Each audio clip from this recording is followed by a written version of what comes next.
Hello student, good morning. Class 7 कैसे हैं आप लोग। यहाँ पे देखिए आपका इंडिया गेट की बकरी यह पाठ चल रहा था, जिसमें हम आपको कुछ पैराग्राफ पढ़ाए थे और उसके आगे आपको पढ़ाना था। तो चलिए आज इसको पाठ को स्टार्ट करते हैं। इसके बाद स्टार्ट करने के बाद फिर इसकी एक्सरसाइज को आपको कराएंगे। तो चलिए एक पैराग्राफ पढ़ते हैं तब तक। देखिए यहाँ पे हुआ क्या था कि इंडिया गेट की बकरी के लिए बकरियों की सभा होती है, जिसमें यह बताया जाता है कि बकरियाँ इस देश का अमूल्य धन है। और अगर हम जो है इसके विषय में विचार करें, यहाँ पे बताते हैं कि 95 करोड़ लीटर बकरियाँ दूध देती हैं और 19 करोड़ किलोग्राम मांस और 7 करोड़ किलो खाल देती हैं। इस तरह से इनके विषय में बताया गया था। फिर बातें होने लगी कि अगर हम इनके विषय में इतनी चिंता कर रहे हैं, शुभ चिंतक हैं, तो क्यों ना जो है हम इनको बुला लें कि जिसके विषय में बात हो रही है, हम क्यों ना ऐसा करें कि इन बकरियों में से किसी को बुला लें। तो एक श्रीमान जी बोलते हैं कि कौन सी बकरी बुलाई जाए, अर्थात किस बकरी को हम बुलाएं जो इस तरह की बातचीत करे, इन सब विषय पे बात करे। तो कहते हैं इसमें मतलब ये निर्णय होता है कि कौन सी बकरी बुलाई जाए, देहाती बुलाई जाए या फिर शहर की बुलाई जाए। क्योंकि देहात मतलब गांव की जो बकरी है वो थोड़ा बुद्धिमान कम होती है, इसको ऐसा मान रहे हैं यहाँ पे। और शहर की जो होती हैं बकरियाँ वो चालाक होती हैं। तो यहाँ पे इनका यह निष्कर्ष था कि कौन सी बकरी बुलाई जाए। तो आगे देखिए बताते हैं कि इसके लिए देखिए आगे जाते हैं कि एक ने समझदार ने हाथ उठाया, श्रोता को शांत किया। आप लोग ज़्यादा विवाद न उठाएं, प्रस्ताव को शांतिपूर्वक पास होने दें। ऐसा मतलब इनका कहना था कि जो प्रस्ताव है कि गांव की बुलाया जाए या शहर की बुलाया जाए बकरियों को, उसको प्रस्ताव को पास होने दें। तो देखिए इसमें से हुआ क्या कि 2 स्वयंसेवक दौड़े और एक बकरी को पकड़ ले गए। और वह बकरी क्या हुई, जब बकरी को पकड़ के ले गए तो बकरी भौचक्की कर रह गई, अर्थात घबरा गई कि हमको ऐसा क्यों ले जा रहे हैं ये लोग, क्या बात है। सैकड़ों लोग उसको देखने के लिए खड़े हुए। बकरी के स्वास्थ्य और शक्ल सूरत पर चर्चा होने लगी। थोड़ी देर में लोग बैठ गए और बकरी खड़ी रही। सवाल उठा कि बकरी को कहाँ बैठाया जाए। ऐसा मतलब सवाल आया कि बकरी को बैठाया तो कहाँ जाए, चेयर पे तो बैठेगी नहीं। लेकिन बात होने लगी, आगे देखिएगा। तो इस मौके पर सुझाव आया कि उसे मंच पर बैठाया जाए। ठीक, उसे जो है कहाँ बैठाया जाए, तो इसका सुझाव कुछ लोगों ने दिया, उसे मंच पर बैठाया जाए। तत्काल इसका खंडन भी आया कि आज तक बकरी जब मंच पर नहीं बैठी तो इस मौके पर बैठना देश के विरोध को भड़काना होगा। और यह कितना भद्दा लगता है कि साफ सुथरे जनसेवकों के बीच में घास पात चरने वाली बकरी बैठे। समानता के अर्थ नहीं कि हम बड़ों का लिहाज ही न करें। यहाँ पे कुछ लोगों ने यह कहना आरंभ कर दिया कि समानता का यह अर्थ नहीं कि क्या हो कि कुछ लोग जो है इसका लिहाज न करें। वे किसी का विचार था कि कमाल है भाई, बकरियों की समस्या पर आप लोग इस तरह बात करेंगे तो आप अपने बीच उसे बैठाएंगे नहीं। गुड़ खाएं और गुलगुले से परहेज करें। अर्थात उनका कहने का मतलब कि आप एक तरफ तो बकरियों के विषय में बात कर रहे हैं कि उनकी भलाई कैसे की जाए, उनके विषय में क्या मतलब कि उनकी दशा कैसे सुधारी जाए और समाज में उनकी भागीदारी को कैसे आगे बढ़ाया जाए।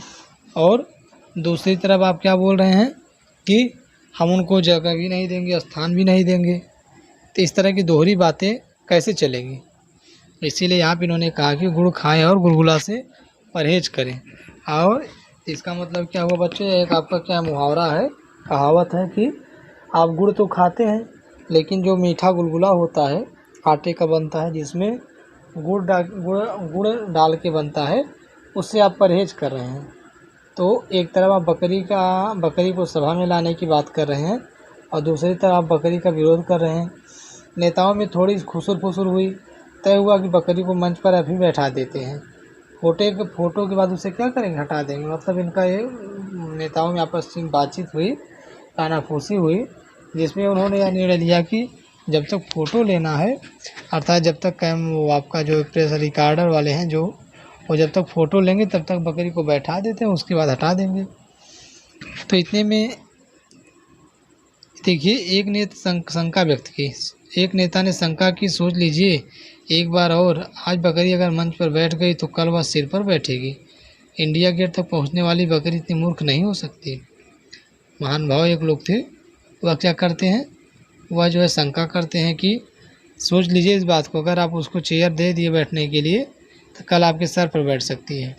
अभी बहस चल रही थी कि बकरी मंच पर आकर खड़ी हो गई। एक नेता ने उसे माला पहना दी और एक ने नारा लगाया क्या कि बकरी रानी जिंदाबाद। एक ने नेता ने क्या नारा कि बकरी रानी जिंदाबाद। बकरी हंस रही थी। बहुत दिनों से मनुष्यों के बीच रहते रहते वह भी मनुष्यों की वाणी समझने और बोलने लगी थी। कुछ लोगों के भाषण हुए। इस बात पर बहुत अफसोस जाहिर किया गया कि बोट क्लब पर इतने प्रदर्शन आंदोलन के चलते रहते, किंतु बकरियों को प्रदर्शन से आज तक वंचित क्यों रखा गया। वहाँ भी देखिए कुछ बोट क्लब था, उस बोट क्लब में यह बात होने लगी कि बकरियों को आज तक इससे जो है अलग क्यों रखा गया और उन्हें जाने अपना हक मांगने की स्वतंत्रता है, ऐसा उन्होंने बोला। अचानक बकरी कान फड़फड़ा कर खड़ी हो गई। तो बकरी क्या होती है, खड़ी हो जाती है, कहती है कि ढाई से उसने छींक मारी, फिर अपनी भोली आंखों से जन सागर की ओर देखकर तरह देखने लगी। क्या बात है कुमारी, देखिए मुझे कुमारी मत कहिए, मैं 7 बच्चे जन चुकी हूँ। बकरी बोली, बकरी कुछ महानुभाव थी, उन्होंने बोला कि क्या बात है कुमारी। तो बोलती है कि देखिए मुझे कुमारी मत कहिए, मैं 7 बच्चे जन चुकी हूँ। बकरी बोली, बता मैं 7 बच्चे को पैदा कर चुकी हूँ, उससे क्या, लेकिन तुम्हारी देह दशा तो अच्छी है। एक महानुभाव बोलते हैं कि तुम्हारी देह दशा क्या है, अच्छी है। तो उसके बाद उसे क्या, अपनी मालकिन के साथ एक आध बार ब्यूटी पार्लर भी जा चुकी हूँ, फिर भी आप लोग मेरी देह दशा पर अपना समय मत गवाइए।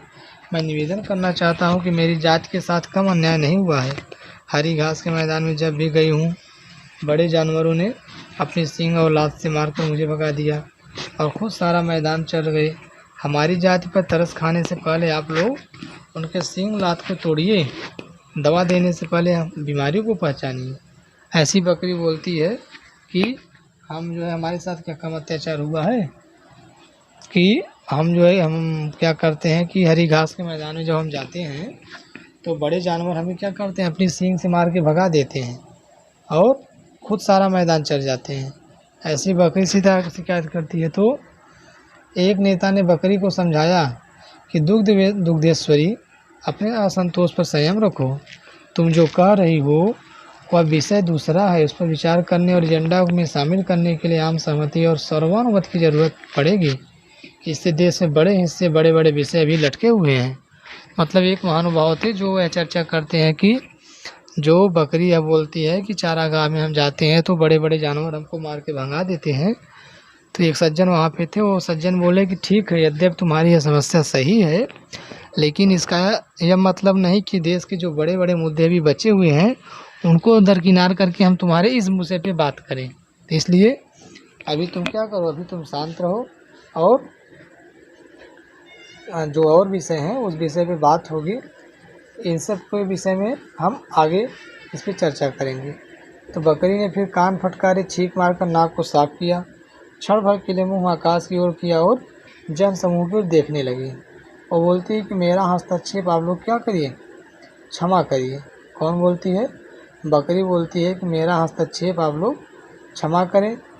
कहती है कि आप लोग मनुष्य हैं, पशुओं से ज़्यादा बुद्धिमान और कुशल हैं, फिर भी आप कोई ऐसा षड्यंत्र रचें कि ये बड़े बड़े सांड भैंसे चारों खाने चित्त हो जाएं।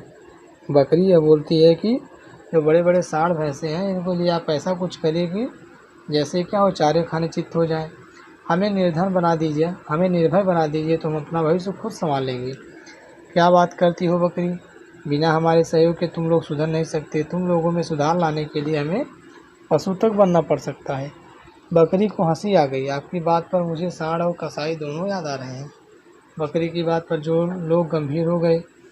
एक आदमी ने जोर से बोला, हमें पहले ही मना किया गया था कि बकरी को मंच पर मत बुलाओ। देखो कैसे जुबान लड़ा रही है। घास पात चबाने वाली जीभ से बहस सुनना मुझे तनिक पसंद नहीं। समस्त सभ्य समाज पर उसने कीचड़ उछाला है। ऐसा कौन कहता है। एक सज्जन थे, वो बोलते हैं कि यह क्या कर रही है, यह जो है समस्त जो है कीचड़ समाज सभ्य समाज पर क्या कर रही, कीचड़ उछाल रही, क्योंकि ये सवाल जवाब कर रही ना, ऐसा वे बोलते हैं। तो बकरी बोली, जब मेरे विचार सुनने की आप में सहन शक्ति नहीं है तो हमें इंडिया के गेट क्यों लाया गया? रास्ता आपने आप ही दिखाया था।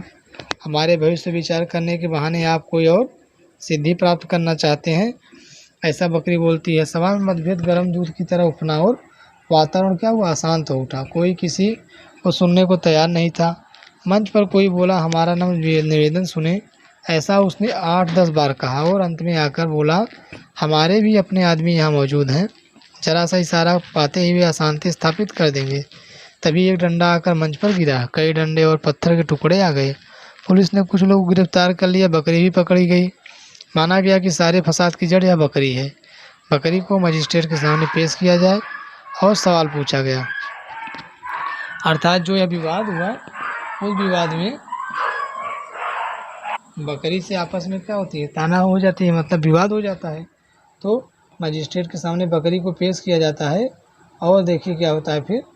तू क्यों, मजिस्ट्रेट उससे सवाल पूछता है बकरी से कि तू इंडिया गेट क्यों गई थी? तो वो बोलती है कि हमें वहाँ बुलाया गया था, तभी हंगामा शुरू हो गया। फिर तुम वहाँ से हटी क्यों नहीं? मैं हट गई थी हुजूर, लेकिन ये पुलिस वाले हट को ही पकड़ लेते हैं, डटे को छूते नहीं। ऐसा मत कहिए सर, वहाँ सभी मनुष्य नहीं थे, मतलब उनमें अनेक मेरी ही जाति के थे। वे मियाने और पूछ हिलाने आए थे। अब यहाँ लोग भीड़ भाड़े पर भीड़ भी पहुँचने लगे हैं। यही करने तो आई थी? जी नहीं, मुझे बुलाकर लाया गया था, मैं तो आना ही नहीं चाहती थी। मुझे मालूम था कि बोट क्लब पर मिमियाने से काम नहीं बनेगा। मेरा बाप मिमियाते मिमियाते मर गया। यहाँ काम उसका बना जिसे सींग लड़ाइया, दुलाती झाड़ी और सर सच्चाई यह की। जहाँ यह जो भी होता है उसकी दशा बकरी की हो जाती। दिल्ली की हरी घास का स्वाद कुछ ही और है। यह बकरी ऐसा संबोधन मजिस्ट्रेट से बोलती है। किंतु तुम्हारा मुंह कहाँ बंधा हुआ है? अब तक बोलती चली जा रही हो। मेरी गलती है हुजूर, मैं मंच पर आकर बोल पड़ी। मजिस्ट्रेट हंसने लगा। बकरी इज्जत बाइज्जत छोड़ दी गई। जाते जाते बकरी ने आग्रह किया, सर क्या इंडिया गेट का नाम बदल नहीं जा सकता? बकरी जब जा रही थी तो उसने बोला, सर क्या इंडिया गेट का नाम बदला नहीं जा सकता? यह कैसे संभव हो सकता है? यह ऐतिहासिक इमारत है, अंग्रेजी शासक के स्वागत में बनाई गई थी। लेकिन अब यहाँ अंग्रेज कहाँ आते हैं, बकरियाँ आती हैं। आखिर तू चाहती क्या है? मैं चाहती हूँ कि इंडिया गेट का नाम बकरियाँ गेट रख दिया जाए। मजिस्ट्रेट रंग जो हो गया, अर्थात गुस्सा हुआ। अर्दली से बोला, इस बकरी को कोर्ट से फ़ौरन बाहर करो। वह क्या बोलता है कि इस बकरी को कोर्ट से फ़ौरन बाहर करो, अर्थात इसको हटा दिया जाए। तो फिर यह पाठ आपका समाप्त होता है।